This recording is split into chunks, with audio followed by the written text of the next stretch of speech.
Olá pessoal, sejam todos muito bem-vindos mais uma vez ao canal. Eu desejo que a graça e a paz do Senhor esteja sobre todos nós nesse momento tão importante que a gente vai separar para viver um tempo de qualidade, claro, com a presença gloriosa do Espírito Santo. É ela que faz termos qualidade quando nós estudamos e analisamos a palavra de Deus, porque é vida, é alimento para a nossa alma. E hoje eu quero compartilhar com vocês a forma da gente perceber como que a maioria das igrejas evangélicas no Brasil, ela tem a sua visão, a sua maneira de interpretar a palavra de Deus. E no final eu vou dizer para vocês qual é a maneira que eu acredito ser a mais eficaz.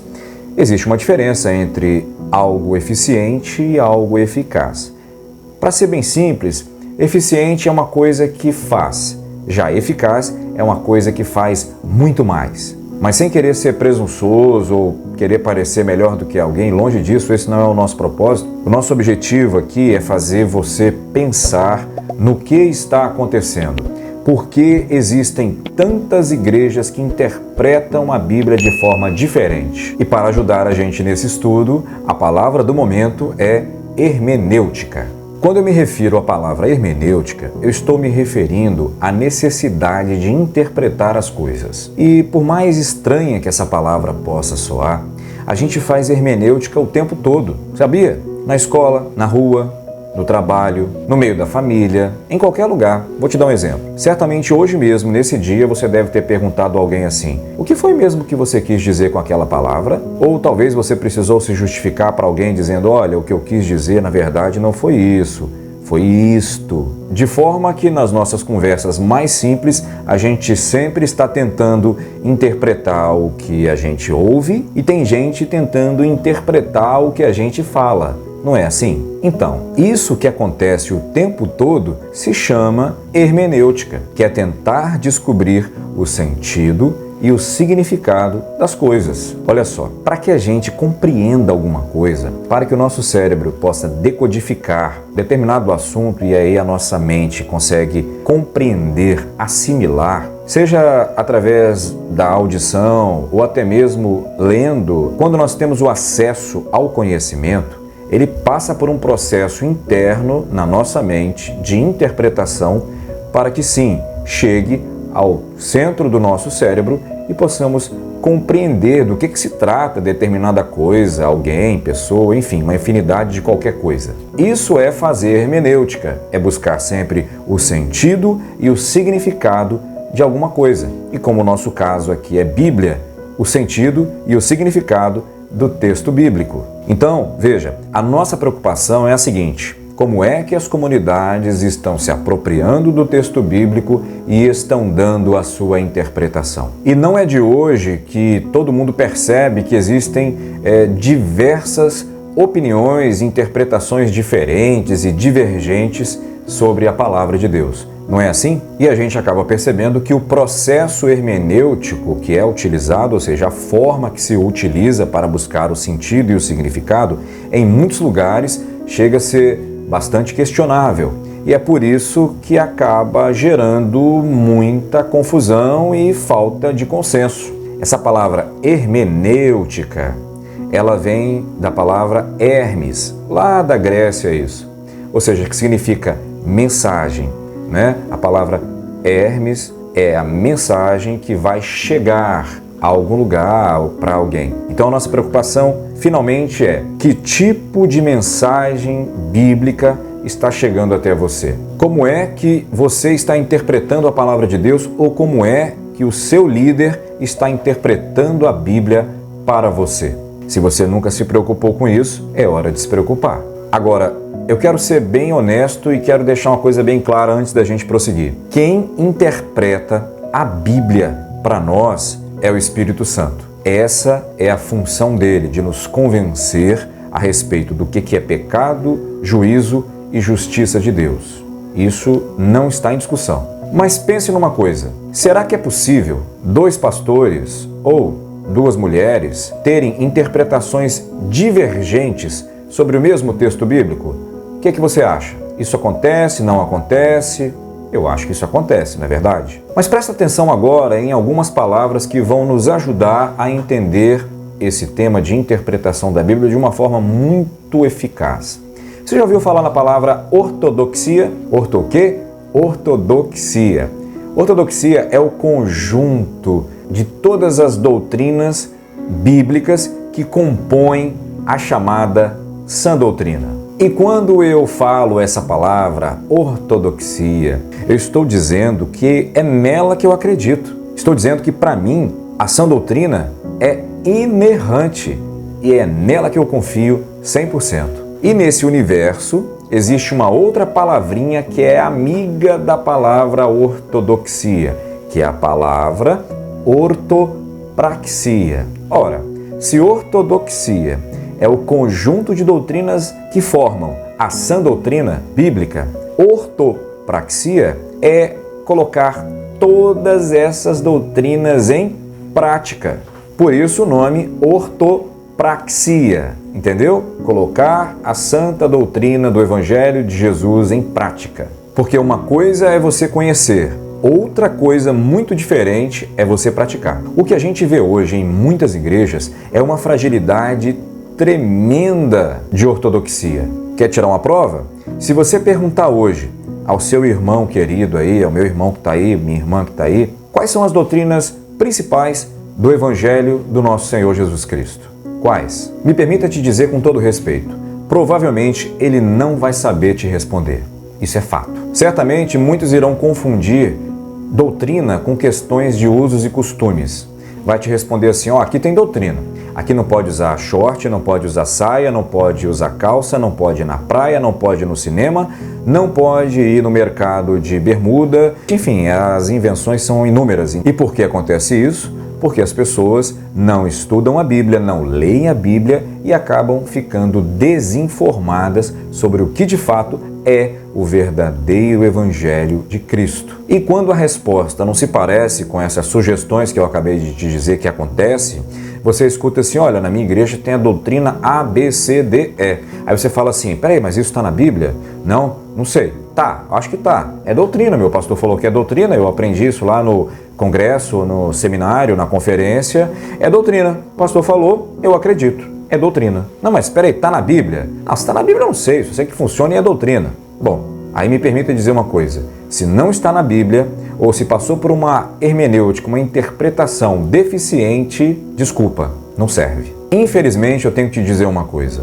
Você vai procurar hoje no universo de cristãos que existem na atualidade, os chamados cristãos do momento. Eu digo isso com tristeza. Poucos estarão aptos para poder dizer para você assim, como eu estou conversando aqui, as principais doutrinas do Evangelho da Graça. Mas por incrível que possa parecer, as pessoas, mesmo não conhecendo as doutrinas principais do Evangelho de Cristo e por isso entender qual é o sentido e o significado correto das coisas e com certeza ter uma vida cristã muito mais saudável, esses mesmos irmãos que desconhecem essas doutrinas maravilhosas, eles têm uma vida de dedicação, de fidelidade a Deus, de prática naquilo que eles aprendem em suas comunidades. Eles são muito zelosos, são muito fiéis e ninguém pode falar que não são, mesmo recebendo um tipo de ensino fragilizado porque, naturalmente, a interpretação também foi fragilizada quando passaram para eles. Bom, então se eu pudesse dizer um diagnóstico sobre esse quadro todo, a igreja brasileira tem até uma boa ortopraxia. É isso aí, cumpre tudo que manda fazer, que os seus líderes mandam fazer, cumpre, faz sim.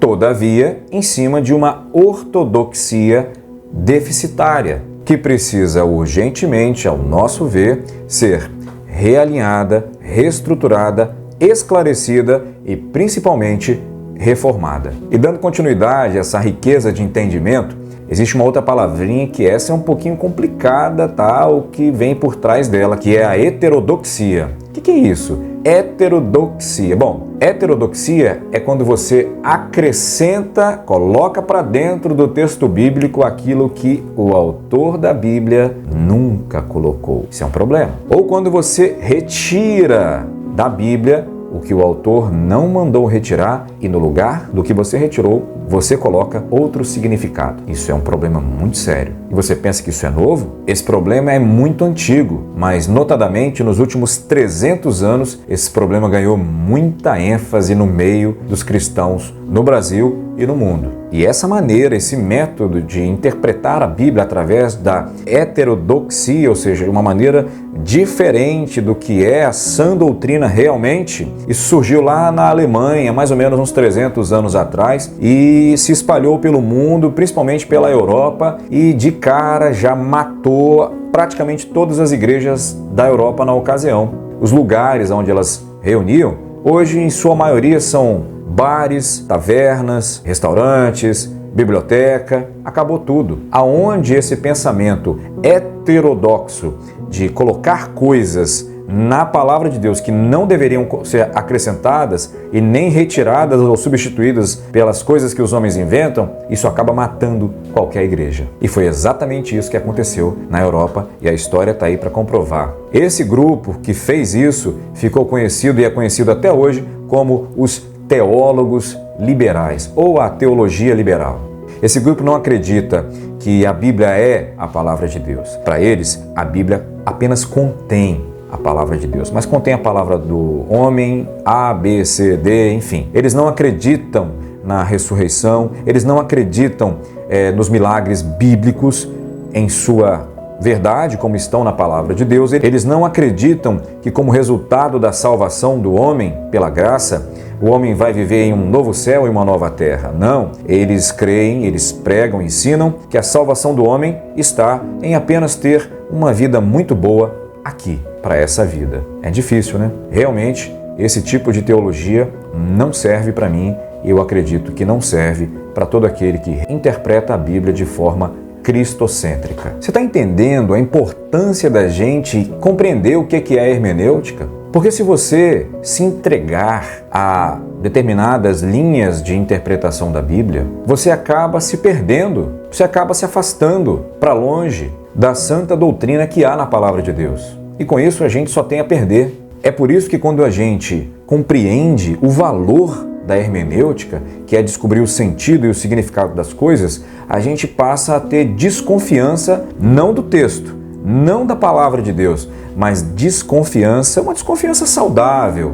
É seu dever e é seu direito desconfiar da forma como as pessoas elas conduzem seus raciocínios na busca dos sentidos e dos significados do que contém na palavra de Deus. Isso é bíblico e é permitido você fazer. É só você ler aí Paulo. Já ouviu falar em Paulo? O maior plantador de igrejas no Novo Testamento, e ele foi confrontado. Os bereanos, eles checavam tudo. Esse camarada tá falando direitinho ou tá falando bobagem? Peraí. Não, ele tá falando direitinho.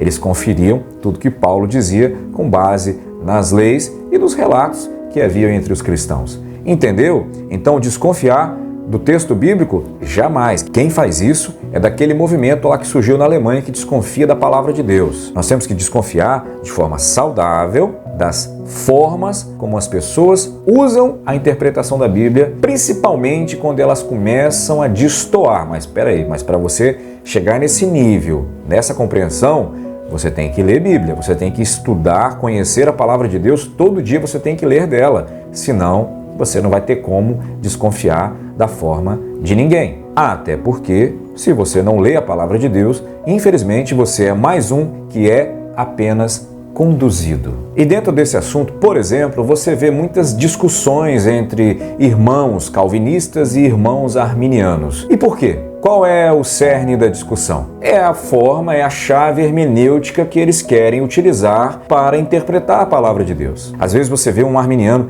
querendo acabar com um calvinista por causa dos seus argumentos. E às vezes você vê o contrário também. E por que isso acontece? Justamente pela questão da maneira como ele acredita que é certa aquela interpretação dele e mais ninguém. Bom, isso é um problema, sim, de interpretação da Bíblia. A meu ver, esse comportamento, essa animosidade entre ambos os lados, claro que passa pela chave hermenêutica de interpretar a Bíblia. Mas, no fundo também, isso não deixa de ser um problema de relacionamento, de comunhão entre os cristãos. Algo que é reprovável pelo Espírito Santo. E agora eu quero te mostrar, te revelar um documento histórico onde o irmão João Calvino ele escreve comentários a respeito do profeta Oséias. E aí vem o irmão Jacobus Arminius e faz uma dedicatória no livro de Calvino. Ele escreve ali, você tem que ver o que Armínio escreve no livro do irmão dele, João Calvino, irmão em Cristo. Escuta aí. Depois da leitura da Escritura, a qual ensino, inculcando tenazmente, mais do que qualquer uma outra, eu recomendo que os comentários de Calvino sejam lidos, pois afirmo que na interpretação das Escrituras Calvino é incomparável e que seus comentários são para se dar maior valor do que qualquer outra coisa que nos é legada nos escritos dos pais. Tanto que admito ter ele um certo espírito de profecia em que se distingue acima dos outros, acima da maioria, de fato, acima de todos.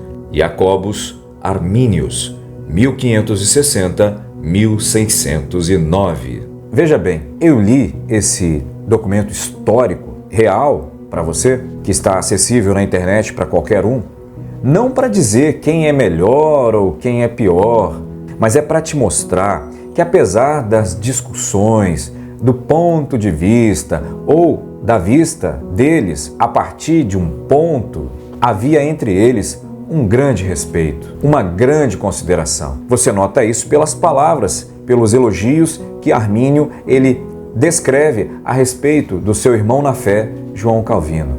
Compreendeu que entender diferente não é o problema? O problema é como você trata o seu irmão que pensa diferente de você. Eu acho que agora ficou claro, né? Que essa discussão de 500 anos sobre calvinistas e arminianos, sem falar dos outros, que existem outras categorias que a gente vai falando por aqui. Apesar de ser válidas as discussões, no final de todas as coisas, sempre tem que prevalecer a comunhão, o respeito e, acima de tudo, o amor. Talvez você já deve ter ouvido aquela frase linda, maravilhosa, dita por Agostinho de Hipona, um dos pais da igreja, quando ele diz assim: naquilo que é essencial, unidade. Naquilo que não é essencial, liberdade. E, acima de todas as coisas, o amor.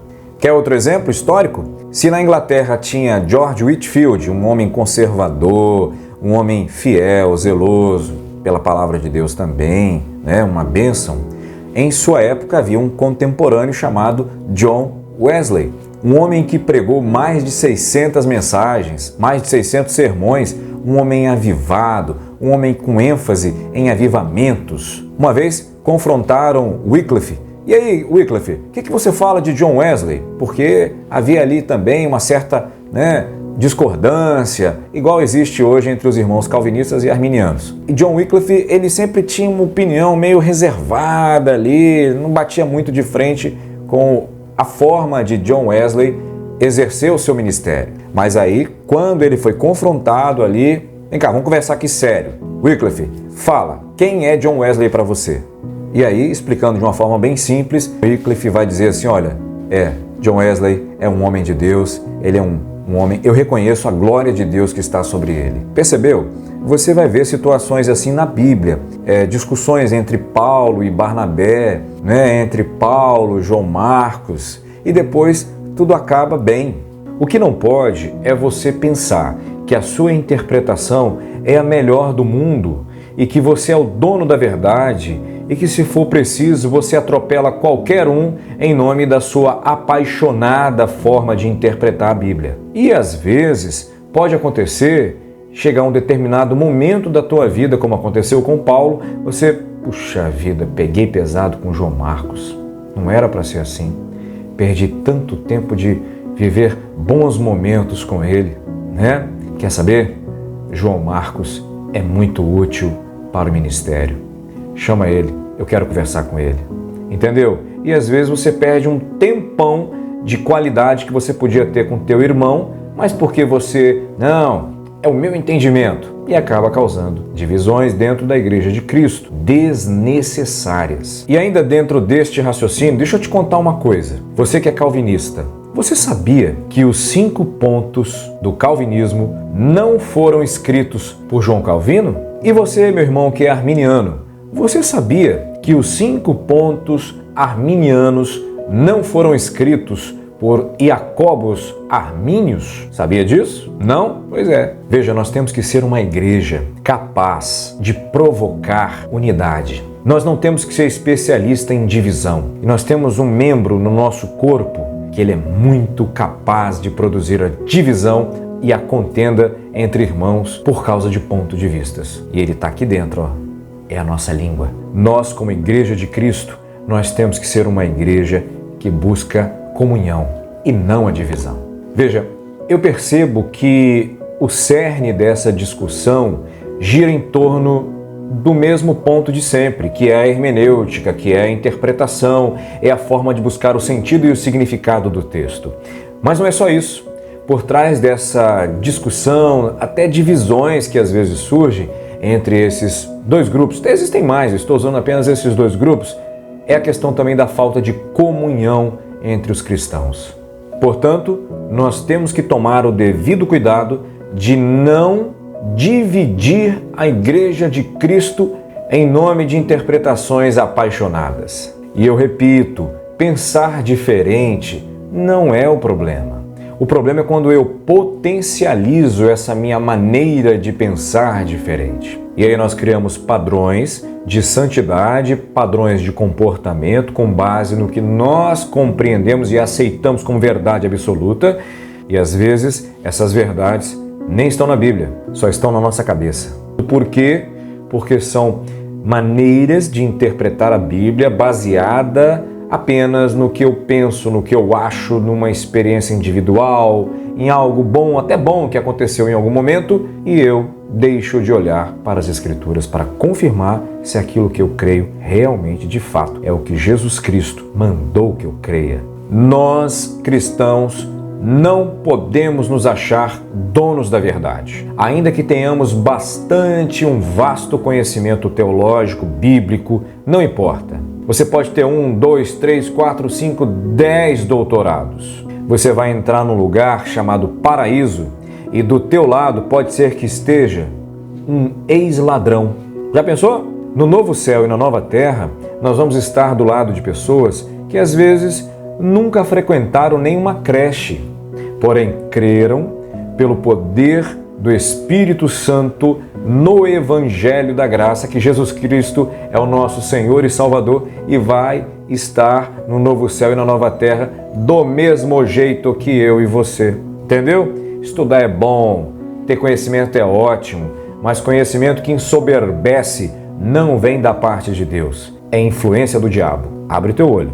O meu conselho, se me permitem, é, antes de sair por aí emitindo opinião sobre determinado tema, assunto da Bíblia, leia primeiro, estude primeiro, olhe para a história, veja os erros dos nossos antepassados e não faça parte daquele grupo que sempre está fragmentando e dividindo a Igreja de Cristo. Não faça isso. Veja, dentro da ortodoxia, que é o conjunto de todas as doutrinas que formam a sã doutrina de Cristo, a gente vê que hoje em dia existem pelo menos 4 grupos que se destacam em zelo, em fidelidade. Eles estão levando o Evangelho de uma maneira mais séria, sincera, autêntica e responsável. Eu estou me referindo sobre os calvinistas clássicos, os arminianistas clássicos, os pentecostais e os avivalistas. Na minha modesta opinião, ao longo das últimas gerações, são esses os 4 grupos que têm se colocado como defensores da ortodoxia, ou seja, da sã doutrina de Cristo narrada nas Escrituras.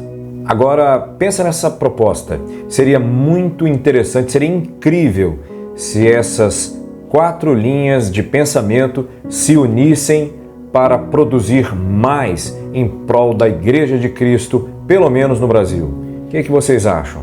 Eu penso que haveria uma comunicação muito mais maravilhosa e mais rica a respeito da palavra de Deus de um modo geral para todos nós. Veja uma coisa, o calvinismo traz a ideia de predestinação, certo? Mas você sabia que essa não foi a mensagem, a pregação principal de João Calvino? Não. Ele pregava muito mais sobre a união sobrenatural entre Cristo e a Igreja. Agora a gente tem também que saber de uma coisa. Existe um desvio chamado hipercalvinismo. Isso não é calvinismo, isso é heresia. É um tipo de calvinismo desvirtuado e levado às últimas consequências. Por exemplo, é uma religião determinista, onde Deus te fez para ir para o inferno. Esse não é o verdadeiro calvinismo. Isso é perigoso, é heresia e vai contra os mandamentos do Senhor. O hipercalvinismo se baseia apenas exclusivamente na questão de soberania, porém de uma forma muito desvirtuada. Não se preocupam em evangelizar, não se preocupam em ir atrás do pecador, não querem fazer missões, nada disso. Fulano foi feito para o inferno ele irá.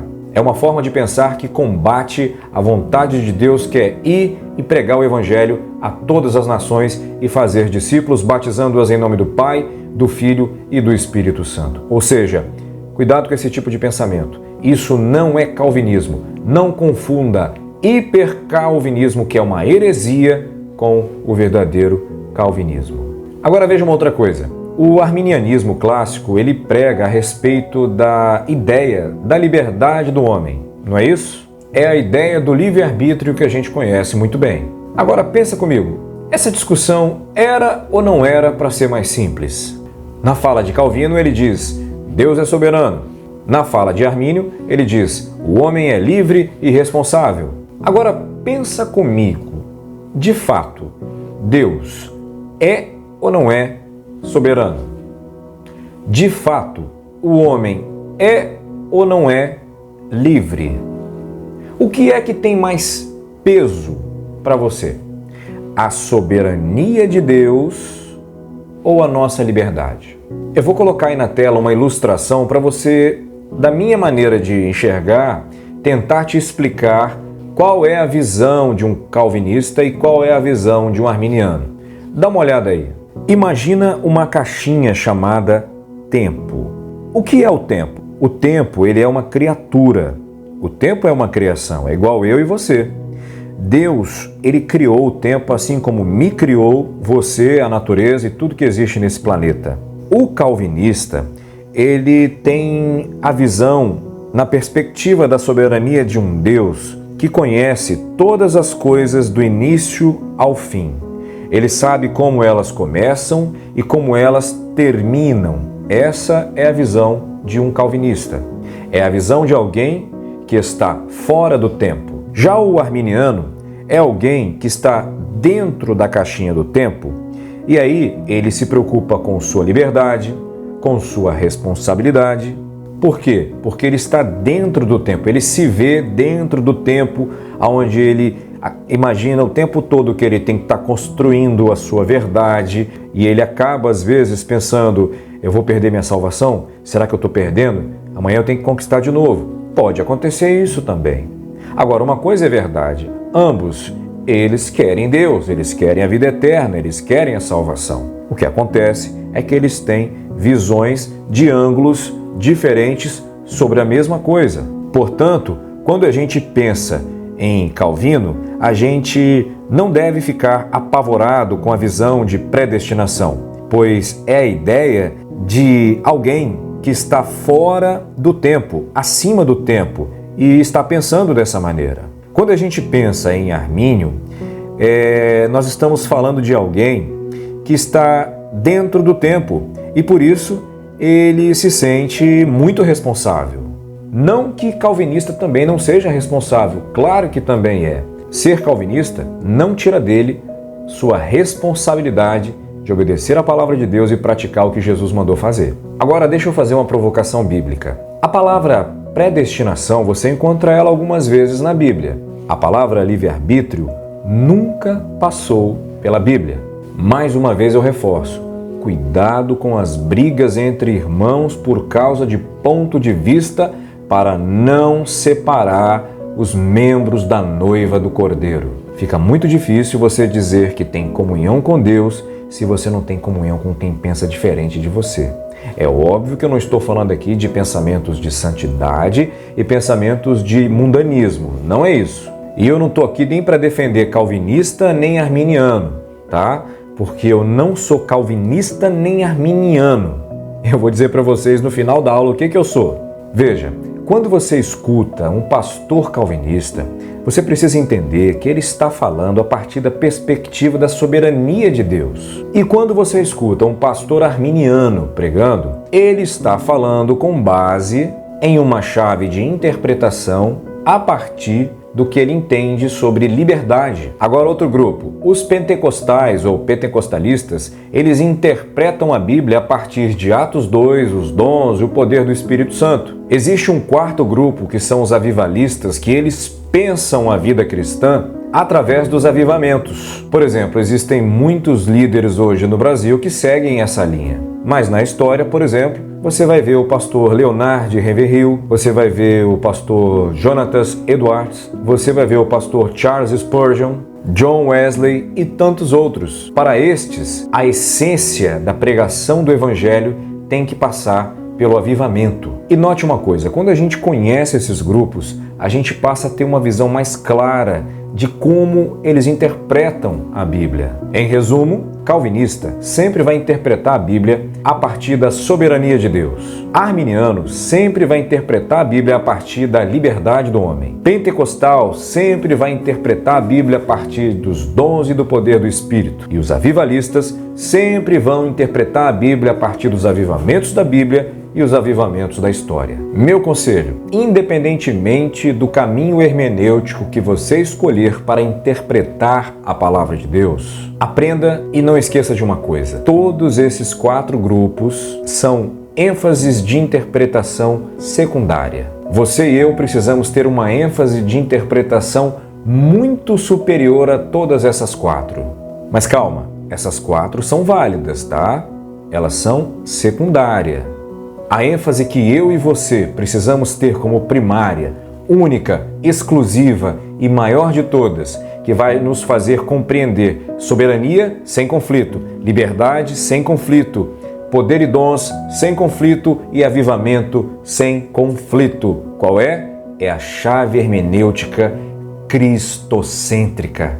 Através de Cristo, a gente entende tudo isso sem conflito. Entendeu? Quando eu vivo minha vida cristã através da interpretação cristocêntrica, fica muito melhor definido soberania pela visão dele, liberdade pela visão dele, poder e dons pela visão dele, avivamento pela visão dele. E essa forma de interpretar a Bíblia que ele nos dá não é privilégio de poucos, é graça para todo aquele que nele crê. E finalmente, eu quero te dizer uma coisa. Como cristão, eu tenho aprendido que Cristo tem que ser a nossa chave mestra para a gente entender todos os processos da vida e principalmente a sua palavra. Hermenêutica, então, é isso. É você descobrir o sentido e o significado do que está escrito na palavra de Deus de uma forma eficaz, de uma forma correta, usando a chave cristocêntrica. Se você gostou dessa aula, pega ela e manda para todo mundo, para os seus amigos, para os seus familiares, copia e cola o link e manda. Fique à vontade para fazer suas perguntas e eu terei o maior prazer de respondê-las. Não esqueça de curtir, porque quando você curte, o YouTube entende que é bom o conteúdo e ele manda para todo mundo. Já para a Bíblia fica por aqui, um grande abraço, um beijo no coração e até o próximo vídeo, se o nosso Senhor assim permitir. Tchau, pessoal!